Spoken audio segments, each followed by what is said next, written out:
تم کیا سمجھتے ہو گناہ کرنے والوں، خدا کے غضب کو چیلنج کرنے والوں، کیا سمجھتے ہو جن کی شکل قرآن کہہ رہا ہے کہ ہم نے سور اور بندر کی طرح کر دی تھی؟ وہ کون لوگ تھے؟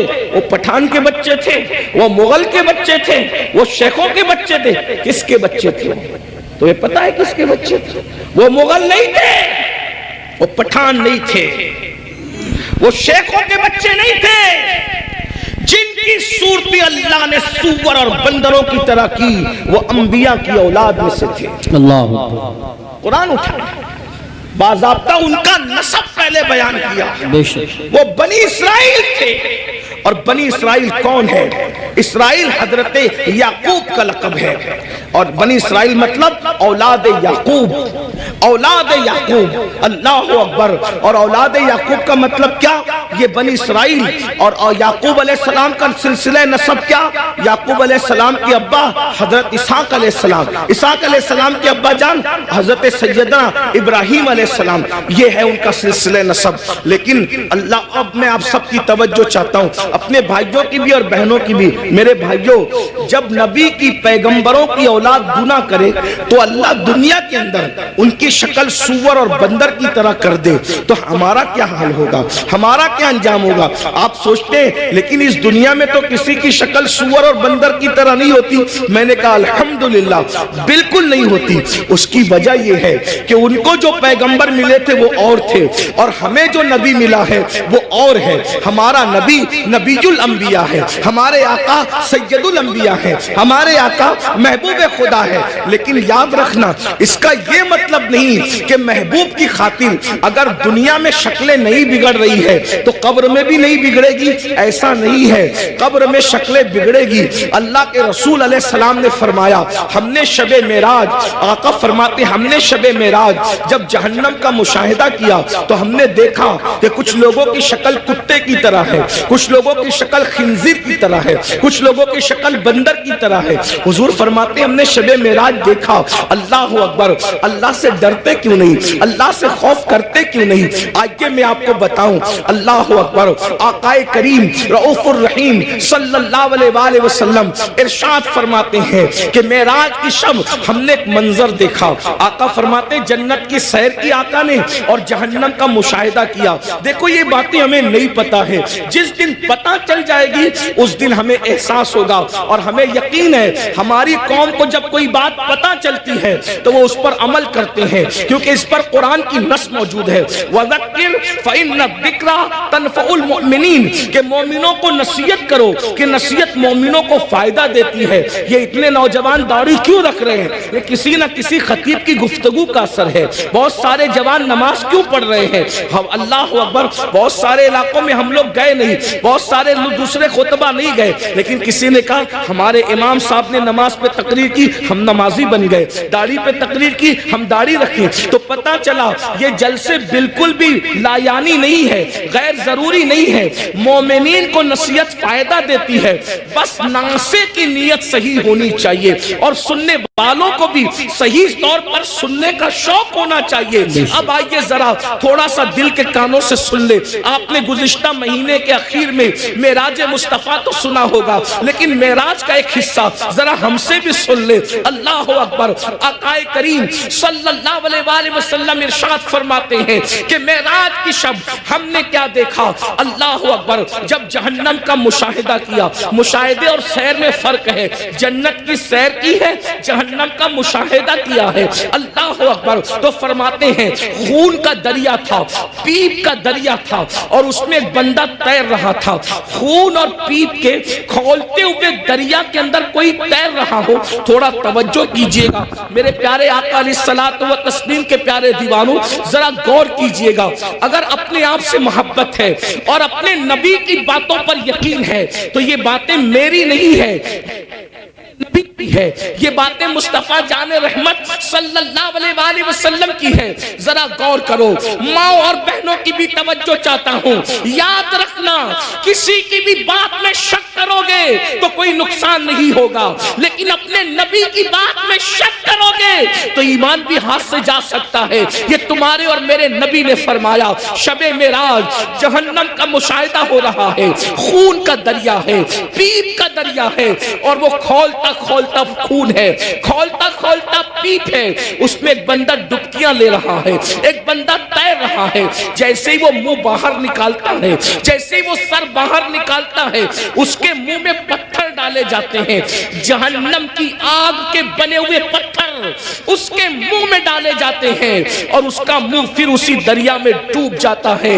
اس پر یہ عذاب ہو رہا تھا، رحمت للعالمین سے دیکھا نہ گیا، حضور تڑپ گئے، حضور بے چین ہو گئے، حضور بے قرار ہو گئے، اور پوچھنے لگے جبریل یہ کون لوگ ہیں کہ خون اور پیپ کے دریا میں ڈبکیاں لیتے ہیں، اور جب منہ باہر نکالتے ہیں تو پتھر، وہ بھی جہنم کی آگ کے پتھر، ان کے منہ میں ڈال کر ان کو ڈبا دیا جاتا ہے۔ یہ دردناک عذاب کیوں ہو رہا ہے؟ تو جبریل امین نے عرض کیا، یا رسول اللہ یہ آپ کی امت کے وہ لوگ ہیں جو دنیا میں سود کھایا کرتے تھے، یہ سود کا کاروبار کیا کرتے تھے، یہ سود کا دھندا کیا کرتے تھے۔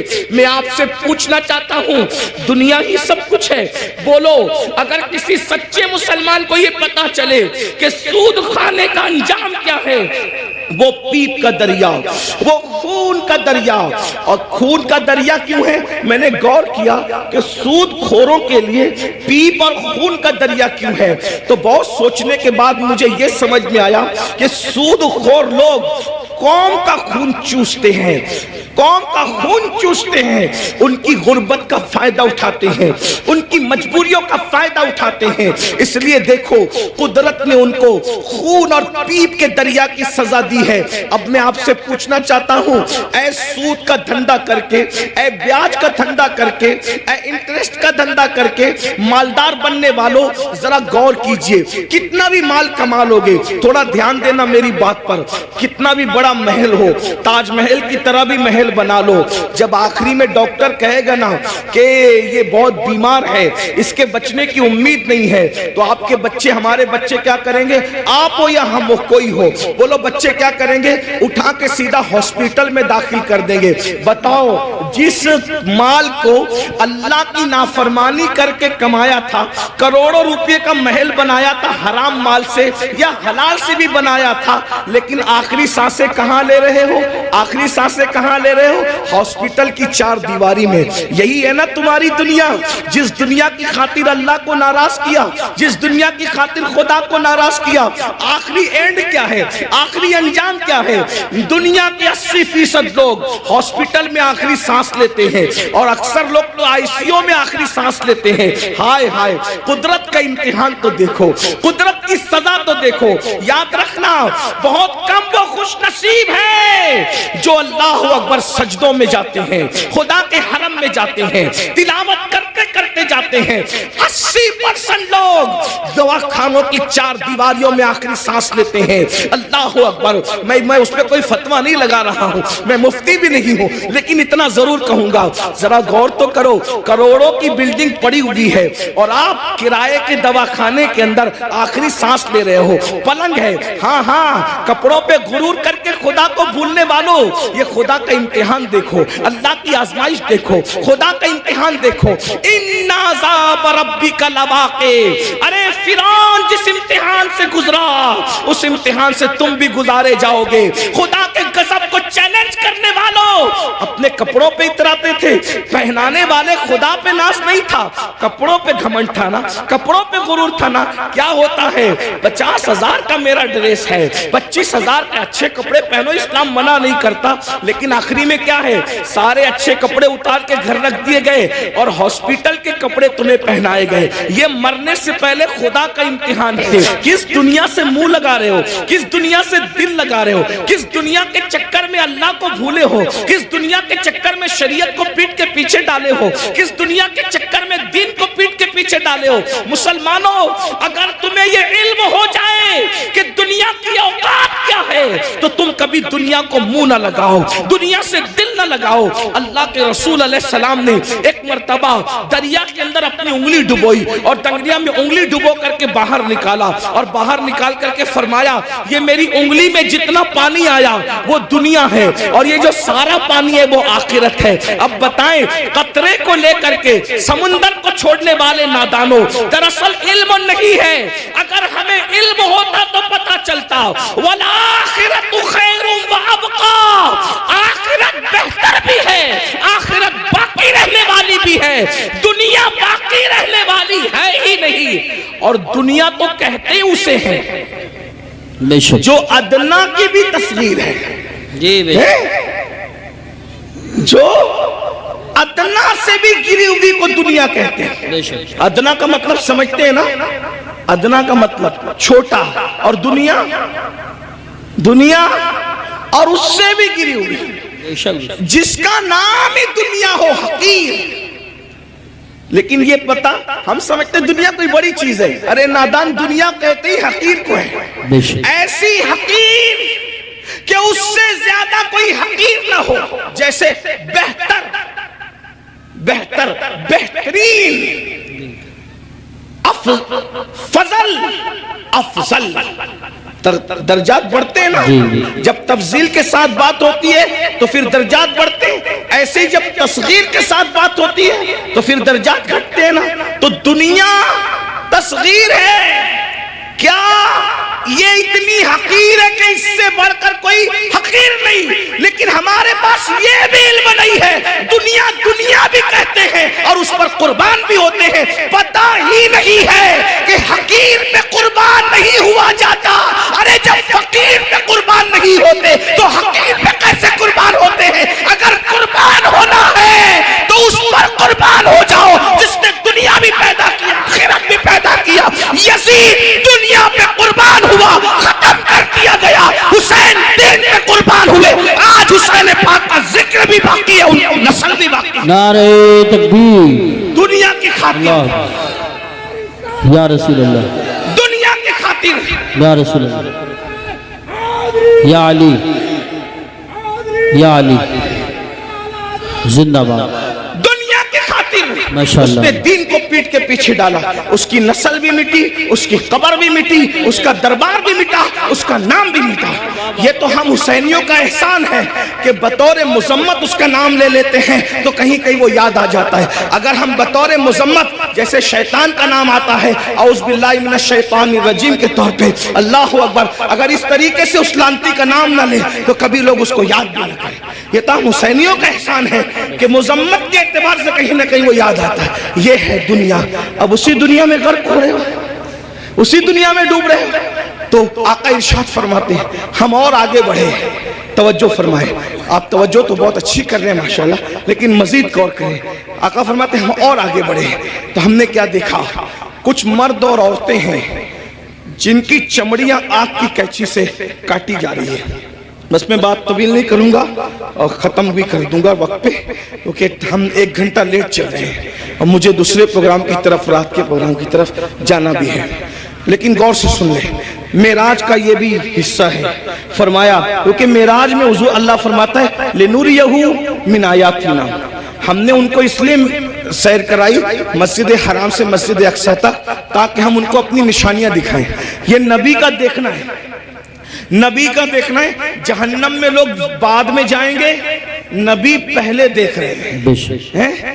جہنم میں لوگ بعد میں جائیں گے, نبی پاک پہلے دیکھ رہے ہیں. توجہ کریں, یہ نبی کا دیکھنا ہے, یہ نبی کے دیکھنے کی شان ہے. پھر بھی کچھ لوگ کہتے ہیں کہ نبی کو غیب کی خبر نہیں. میں نے کہا نادان, اگر یہ غیب نہیں ہے تو پھر غیب کسے کہتے ہیں؟ حضور دیکھ رہے ہیں. جہنم میں جانے سے پہلے جہنمیوں کو اللہ دکھا رہا ہے. فرماتے ہیں ہم نے دیکھا کہ جہنم کے اندر کچھ لوگوں کی چمڑیاں آگ کی کینچی سے کاٹی جا رہی, آگ کی کینچی سے, اور وہ چیخ پکار رہے ہیں اور ان کی چیخ سنی نہیں جاتی. کیسے سنی جا سکتی تھی؟ رحمت للعالمین ہے.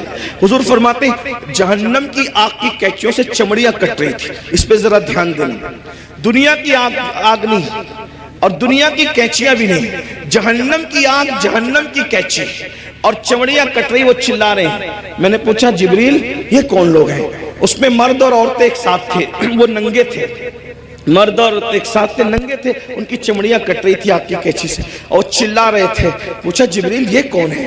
جبریل امین نے کہا یا رسول اللہ صلی اللہ علیہ وآلہ وسلم، یہ آپ کی امت کے وہ لڑکے اور لڑکیاں ہیں، وہ مرد اور عورتیں ہیں جو سج دھج کر گھروں سے اس لیے نکلتے تھے، لڑکے اس لیے سج کے نکلتے تھے کہ ان کو لڑکیاں دیکھیں، اور لڑکیاں اس لیے سج دھج کے نکلتی تھی کہ ان کو لڑکے دیکھیں، اور ایک دوسرے کے فتنے میں بدکاری میں مبتلا ہو جائیں تو یہ ان کو آگ کی قینچی سے آج کاٹا جا رہا ہے۔ دیکھیے سجنا سنورنا برا نہیں ہے، لیکن اس لیے سچ کے نکلنا کہ لوگ میری طرف گناہ کے حوالے سے مائل ہوں، بدکاری، ورنہ سج کے نکلنا تو میرے نبی کی سنت ہے۔ ام المومنین سیدہ عائشہ صدیقہ فرماتی ہیں کہ جب حضور گھر سے نکلتے تھے اگر آئینہ میسر نہیں ہوتا تو حضور پانی میں اپنی شکل انور دیکھا کرتے تھے، تو میں کہتی تھی حضور آپ بھی؟ تو آقا فرماتے ہیں عائشہ اللہ حسن والا ہے اور وہ حسن کو پسند کرتا ہے، اگر کوئی بندہ گھر سے سج سنور کر زینت کے ساتھ نکلتا ہے تو جس کے پاس جاتا ہے اس کی بھی اور جو جاتا ہے اس کی بھی اللہ دونوں کی مغفرت فرما دیتا ہے۔ ہمارے یہاں تو نماز کے لیے بھی سج سنور کر مسجد جانے کا حکم ہے، لیکن افسوس اس بات پر ہے سجنے پر اسلام اعتراض نہیں کرتا، سنورنے پر اسلام اعتراض نہیں کرتا، زینت کرنے پر اسلام اعتراض نہیں کرتا۔ اسلام یہ کہتا ہے کہ اچھی نیت کے ساتھ زینت کرو، یہ نیت سے زینت کرنا، عطر لگانا، خوشبو لگانا اور اپنی شکلوں کو سنوارنا کہ معاذ اللہ مرد اس طرح سے کرے کہ عورتیں ان کی طرف متوجہ ہو اور بدکاری میں مبتلا ہوں، اور عورتیں اس لیے سجے سورے کہ مرد ان کی طرف متوجہ ہو کر بدکاری کے اندر مبتلا ہو جائے۔ میرے آقا صلی اللہ علیہ وآلہ وسلم کی کنیزوں سے ایک بات کہنا چاہتا ہوں، سنورنا عورتوں کو ضرور ہے لیکن باہر نکلنے کے لیے نہیں بلکہ اپنے شوہر کے لیے۔ یہاں تک فرمایا گیا جو عورت اپنے شوہر کا دل خوش کرنے کے لیے بنتی اور سنورتی ہے، اللہ تبارک و تعالی ایسی عورت کو نفل نماز پڑھنے سے زیادہ ثواب عطا فرماتا ہے۔ لیکن یہاں بازار میں جانے کے لیے نہیں سنورنا، ولیمے میں جانے کے لیے نہیں سنورنا، باہر نکلنے کے لیے نہیں سنورنا، عورت کو اگر سنورنا ہے تو شوہر کے لیے سنورنا ہے۔ اور ایک بات بھی اپنی بہنوں سے کہہ دوں، اللہ کے رسول علیہ السلام نے تو یہاں تک فرمایا جو عورت عطر اور خوشبو لگا کر اپنے گھر سے نکلتی ہے کہ وہ خوشبو مردوں کو اپنی طرف مائل کرتی ہے، ایسی عورتیں قیامت کے دن زانیہ عورتوں کی حیثیت سے اٹھائی جائے گی۔